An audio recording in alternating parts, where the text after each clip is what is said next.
अभी हम कुंवार हई बड़ा सुकवार हई यही रे लई कवन के बड़ा जान मार हई। अरे का बुझला अभी हम कुंवार हई बड़ा सुकवार हई यही रे लई कवन के बड़ा जान मार हई। सुना हम हई बम्बईया छोरी का बुझला। अरे पागल हमरो सुनबो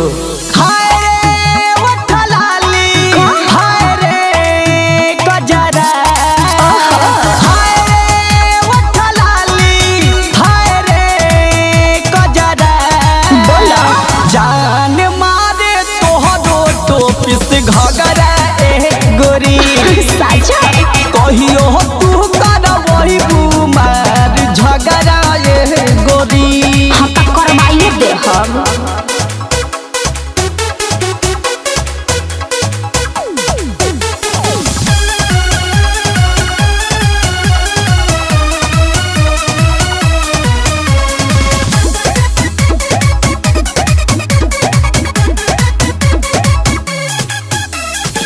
मारेला सेंटा गमकौआ कपड़ा पेन्ही झलकौआ झियारा जनी लली चावा करे जे पियाले बड़ी हम पहुआ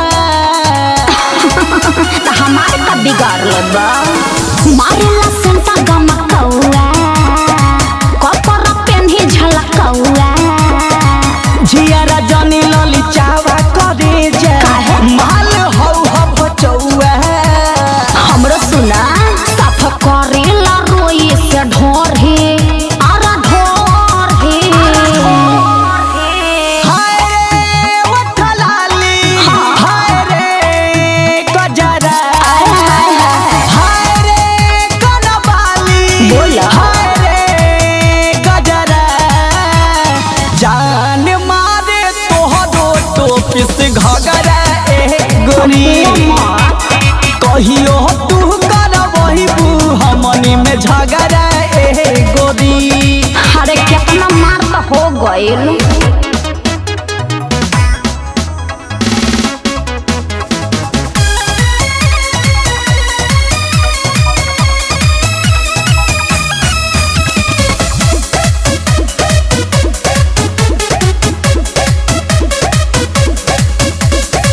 जहाँ जहाँ जाए पानी में आगिया लगाए अमर राजा के कोरा में आ जा ऊपर नीचे खेलाई।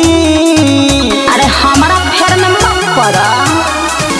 जहाँ जहाँ जाए पानी में आगिया लगाए छोटू छलिया के कोरा में आ जा ऊपर नीचे खेलाई।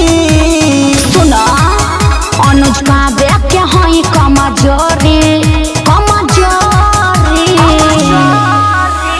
हाय रे उठलाली हाय रे गजरा भइल हाय रे कनबाली हाय रे गजरा जान मारे तोहरो टोपिस घगरा ए गोरी मारे ना कहियो तू कर वही बुमार झगड़ा ए गोरी। अभी हम कुंवार हई बड़ा सुकवार हई यही रे लई कवन के बड़ा जान मार हई।